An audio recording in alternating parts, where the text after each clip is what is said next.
Good evening, everybody. Welcome to an episode of Change Starts With Us, Ohio. Today we're with Frank P. Wood, an innocent man from Medina County. Welcome, Frank. Hey, good evening, Jim. How are you? Real good, real good. Excellent. Jim, I just want you to know that I appreciate this chance to tell my side of the story, to share the records with the American people, and to let them know what happened.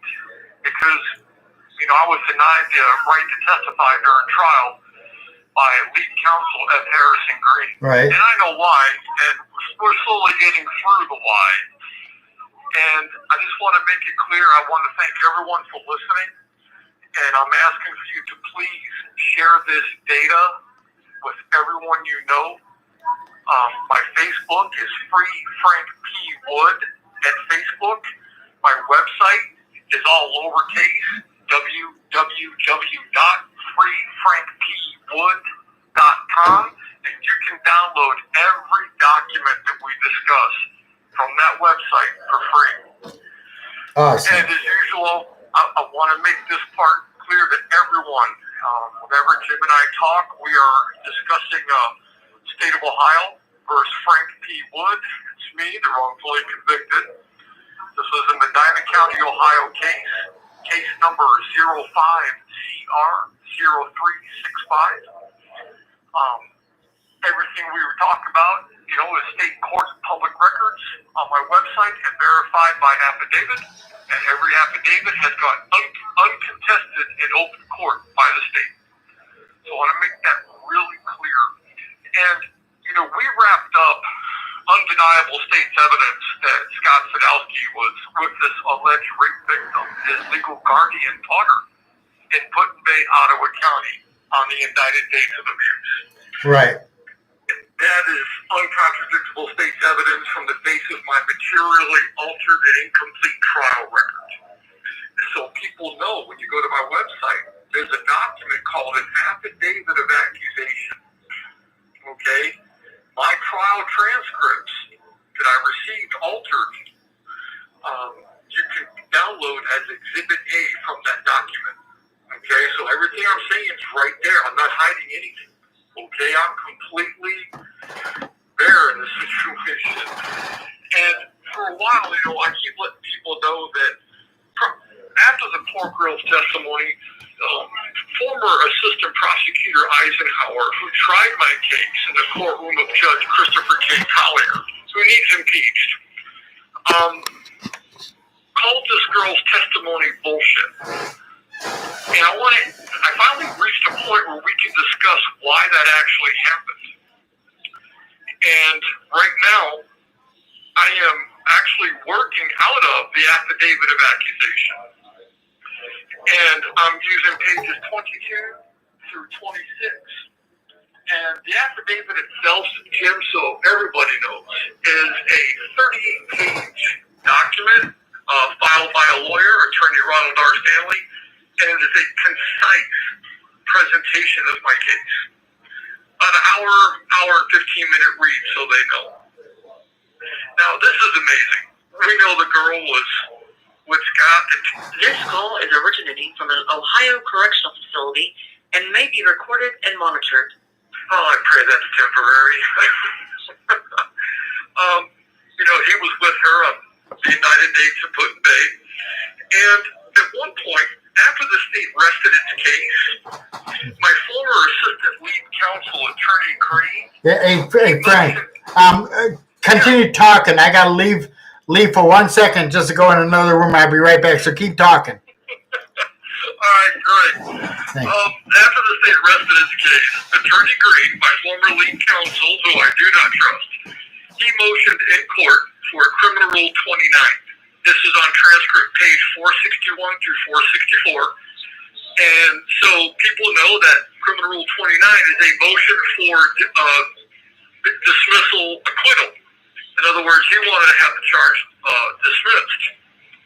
And then specifically regarding this poor girl and the alleged rape, Prosecutor Eisenhower countered against his motion to dismiss after she heard the evidence and the testimony. That's horrifying, and she says this. Your Honor, the victim testified that it was several days before her birthday, which is bullshit. The amended bill of particulars says 1st through 3rd. That's transcript page 463. The word bullshit in the transcripts, they removed the word and printed the word redacted. It is illegal to redact or remove anything a prosecutor says from a trial record. Anything. That's automatic new trial, but it's hard to find an honest judge. Now, they worried about the word. She declared the poor girl's testimony to be bullshit because it matched the dates in the amended bill of particulars. It explains why the girl was the only state witness to testify to the state's pinpointed dates of October 1st through 3rd. And this is significant because at the beginning of trial, the prosecutor amended the indictment from October 1st through 31st of 2004 to October 1st through 3rd. Okay? No one in the transcripts testified that I was around the girl on the indicted dates of rape. No one placed me at the Ottawa County crime scene. Okay? Now, this further proves that this girl did not tell their psych, Dr. Lejeune, the brain butcher, everything. Okay? And further, it sheds light on why the Montville PD's report and the letter from Medina County Job and Family Services were illegally suppressed by court and state during trial. It also explains why the October 20th case against me was closed and terminated due to no evidence. And that's the only evidence they proffered at trial was for the closed and terminated case against me. Again, Jim, no one testified I was with that girl and put in bay. And if I was, you got to try me and put in bay.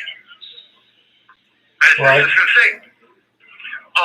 This also confirms why the prosecutor deliberately removed October 20th from the indictment. It's like, wow. That's all on transcript page 17. And she did so, she said, because it's a life rape, Your Honor. So she was pushing for a life sentence. And against law, during trial, right then and there, that's the first time I knew I was facing a life sentence. I had no knowledge beforehand. Right. No one ever said a word to me. I didn't know. I know now. If you recall, Dr. Lejeune said this girl was suffering from intrusive memories. And the 2 days before, which is her birthday, October 3rd, proved she was not with me on these indicted dates. Right. Now, at the close of the case, that lawyer, Attorney Green, sought to introduce, and this is insane, a few exhibits on my behalf, and this is all on transcript page 485 and continues from there, to the jury that the Judge Collier declared to be cynical. He should have removed the entire jury and started fresh. They owe me a new trial, man. No matter what happens, it's just hard to find an honest judge. Again. Now, one of the exhibits he wanted to submit was a calendar for October of 2004. It was just a page of a calendar. That's all it was. Okay? And that is Exhibit K of this affidavit. Now, let's see here. Sorry, Jim, had to turn pages. That's all right. And then when Attorney Green, regarding this poor girl, sought to remind the trial court of the indicted, testified to, confirmed, and pinpointed dates of alleged rape, he said October 1st, 2nd, and 3rd of 2004. And we're on transcript page 486 now. To this, and this is horrifying, this is a prosecutor, this is a government prosecutor. She objected. And this call is originating from an Ohio correctional facility and may be recorded and monitored.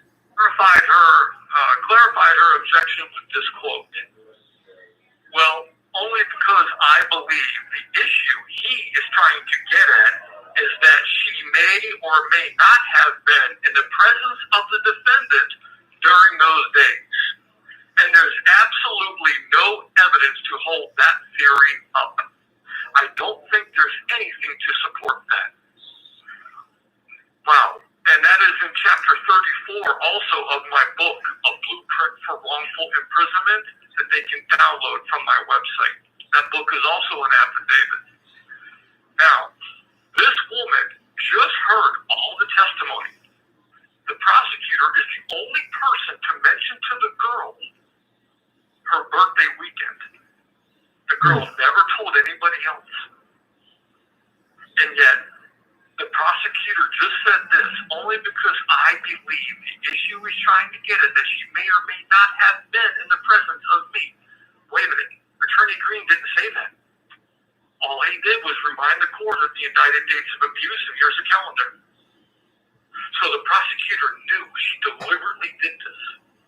And now, Judge Collier, to no surprise, said the calendar will not come in. Transcript page 487. Now, here's the scary part. This is how they operate, and I am living proof. Attorney Green, during trial, walked back to the table and looked at me and shrugged his shoulders like, this is ridiculous. Laid the calendar on the table. Eventually, we were all dismissed, and that piece of paper was still there. Now, when I got a copy of my trial record and all the exhibits produced for my habeas corpus years ago, You have 1 minute remaining. the calendar was part of the trial record. And then in 2018, Attorney Stanley went to the court and got a copy of it from the clerk for me. So who made it part of the record post-trial? The prosecutor. Why? To make it look like I had a fair trial. Jim, I'm going to call you right back. Okay, brother. Thank you, my man. That's Frank P. Wood. He will be calling us right back. He was wrongfully convicted from Medina County, as we have several other people that had a bad experience with Medina County that is convicting people just for the sake of convicting, not necessarily the convicting the right person at that. So it's sad though, folks. This stuff is so real with what's happening.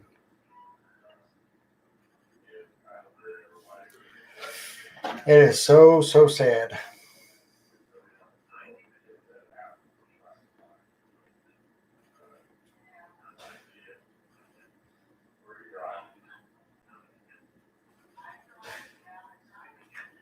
But here he is again. Hello. This is a prepaid debit call. This call is from a correction facility and is subject to monitoring and recording. Thank you for using GTL. Okay, Frank. Thank you, my good man. We don't have too much more to go on this subject, so I'm going to make sure I'm clear. Oh, I guess there is more than I thought. But don't worry, we're good. This is amazing. During the prosecutor's closing statements to the jury, Prosecutor Eisenhower declared, you gotta remember, she declared this girl's uncontradictable testimony to be bullshit. She then donned the halo of hypocrisy and told this cynical jury, look, she was very clear. Right before my 10th birthday. Who doesn't remember their 10th birthday? They're 9 and then they're 10. Right before. She then continued her malfeasance and displayed her knowledge of the truth with, now I'm going to insert a few things, and when he, Attorney Green, tried to ask her about that, the lawyer asked her about my dog and not her 10th birthday party. She said, no, but the 2 days before that, I hurt. Jim, we talked about that a while ago, and to remind people, when my lawyer asked her about my dog, the girl blurted out, well, I really enjoyed the birthday party, but he hurt me the 2 days before. Her birthday party was on. This call is originating from an Ohio correctional facility and may be recorded and monitored. 2 days before is the 1st, and the indicted dates are 1st through 3rd. It's Friday, Saturday, Sunday. Scott, Danielle, and the girl all testified that she was with him Friday through Monday. and I'm still in prison. Man, that just burns me up. You know what, Jim? That's another subject, but forgive me. So she was still not satisfied with her deceptions. She then pushed the envelope of alibi for me. Listen to this. This is great. What do they remember the last time it happened? And she told you October 20th. Hang on a minute now. That's the charge against me. The same day she moved back in with Scott. That was closed and terminated against me for no evidence. But after this, she said 250 times why she's living with Scott. Remember? Until trial? So it wasn't the last time. The first time it happened was the time it hurt the most. And that would have been, Jim, according to the girl, the weekend of her birthday. Now, she just declared the state pinpointed and indicted dates of October 1st through 3rd to be the first time when it hurt. That's it, man. It's over. This testimony was supported where SL, she said, now, do you remember a time when it happened right before your birthday? And she said, yes, it really hurt in my private. It's like, wow. And nobody cared. All they wanted was a conviction, Jim, to cover up their screw-up. Well, you know what? They got the right one this time because I got breath in me. That means I got fight. Now, let's see here. I'm going to make sure that everyone's clear on this subject. It was on the closed and terminated date of October 20th of 04. That day, Danielle went to Montville to file rape charges against me, transcript page 66. And then the children moved back in with Scott on that day, transcript page 91 and 205, both Danielle's and Scott's testimony. This placed the girl with Scott on both dates in question, but the state deliberately narrowed down the dates to October 1st through 3rd. So they removed October 20th from the charging instrument and released me of all culpability. Prosecutor informed the Judge Collier, and this is transcript page 17, like I've been saying, that there were no supplemental indictments. In other words, all the allegations were never indicted against me. Everything's been terminated except this allegation. But it's Ottawa County put in bank. So there was no indicted criminal course of conduct tying me to either Medina or Ottawa County regarding the alleged rape with the girl of the initials SL. Simply put, I wasn't there and I didn't do it. It's plain as day. Now, so this renders Scott Sadowski to be the sole perpetrator. Okay? Now, this is the best part I don't want to get to. This is awesome. Confirming the above, and violating every ethical and legal standard that governs a prosecutor's function. Prosecutor Eisenhower remained quite adamant and followed her statement with, Jim, this is awesome. This right here is why I need to walk out of here. Okay? I want everyone to know that former Assistant Medina County Prosecutor Eisenhower. This call is originating from an Ohio correctional facility and may be recorded and monitored. Transcript page 524, this is line 19 through 24. Please listen carefully. She sat here and told you a couple of days before my 10th birthday. And that's evidence. That's evidence. There's been no evidence to the contrary. None. Jim, in my mind, and I study a lot of philosophy and world theologies, no greater truth needs to be spoken, okay? It's over. It's a dead issue. But these people, they lack honor, they lack integrity. They can't come forward and say, yeah, we screwed up, we're going to fix it. Oh no, they're hoping I drop dead in here. Believe me, I know. Now, what truly shocks the conscience about this is that Eisenhower just admitted that this girl was sexually assaulted in her private 2 days before her 10th birthday and put in Bay, Ottawa County, while she's with her dad, Scott, and quote, not at Frank Wood's house in Medina County. She knew. She knew, Jim. She deliberately sent me to prison for life because she's a coward. She couldn't say, Your Honor, there's a problem here. A case this big, why didn't Chief Prosecutor Dean Holden try me? Or his number one pit bull, Assistant Prosecutor Scott Salisbury? Both of them wanted nothing to do with this case after arraignment. No one would touch but this prosecutor, trying to make a name for herself. Dean Holman said, leave Frank Wood alone, something's wrong. And Scott Salisbury said, I'm not touching this case. And from inside information from the courthouse, because remember I was in business in Medina. Right. Prosecutor Eisenhower deliberately said, I can get a conviction. That's all she cared about. And there's law. The case is called Berger versus United States. It says that a prosecutor should not seek just to win a case, but that justice be done. Justice is my narrow behind at home with my family, and Scott Sadowski in here doing the life bid he earned. That's justice. So how did the victim get justice in this case? She didn't. Neither one of them did, because we're not done. At least for, you know what I mean. And that case is 1935, Lexus 308 and Head Note 5. Now, she chose to win over justice. And in doing so, Jim, she knew she was sending this innocent man to prison to die because she was weak and a coward, just like Danielle Sadowski, now known as Danielle Smith on Facebook. They do not want me back in the courtroom, I promise you that. And that's the problem, Jim.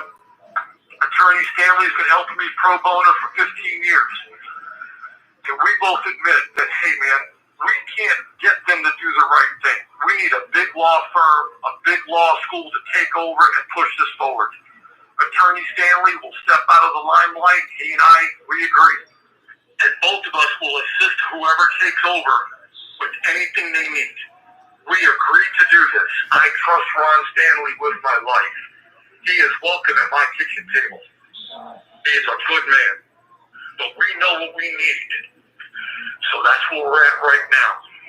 Anyhow, Jim, what do you think so far? This is the end of that little subject, but we've been talking for a long time on these phone calls.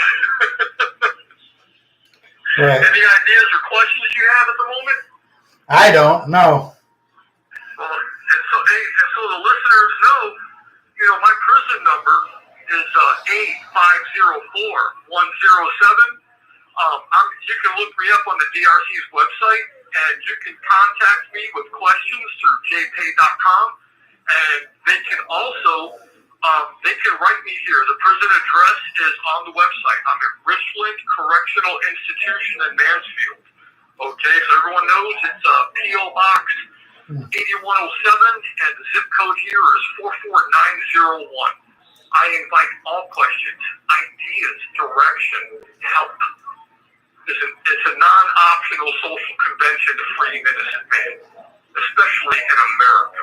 This is supposed to be the land of the free. Well, you know what? I ain't so free at the moment, all right? I don't think any of us are free when we get released from prison. I really don't. You know what? J.G. Ballard was an amazing author, and he said, when you leave hell, you always carry a part of it with you. This will affect me for the rest of my life. Right.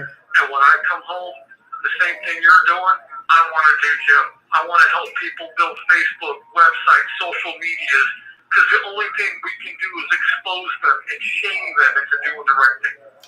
That's all we do. But this is the innocent person, man and woman, this is the innocent person's appellate arena, social media, because it's something they can't control and corrupt. Their favoritism, their nepotism, and their fraternity is powerless in this arena. And they know it. They have nothing. So please, anyone out there fighting for your families, let me tell you something. Always use state court and public record. This call is originating from an Ohio correctional facility and may be recorded and monitored. Gets filed in court. Okay? That makes it court record. Verify everything by affidavit. And that makes it valid unless they contest that affidavit in open court. Stick to the documents, stick to the truth, and you bring your loved ones home. Just takes a while, you know? But in the meantime, Jim, that was all I had prepared tonight. I really wanted to get that subject cleaned up. Okay. Well, let's do a Facebook Live one evening this week at 6 p.m. Sure. I'm trying to think. oh boy. Well, let's do it for Monday night at 6 p.m. Monday night at 6. Is that- Excellent. Okay. I'll call you.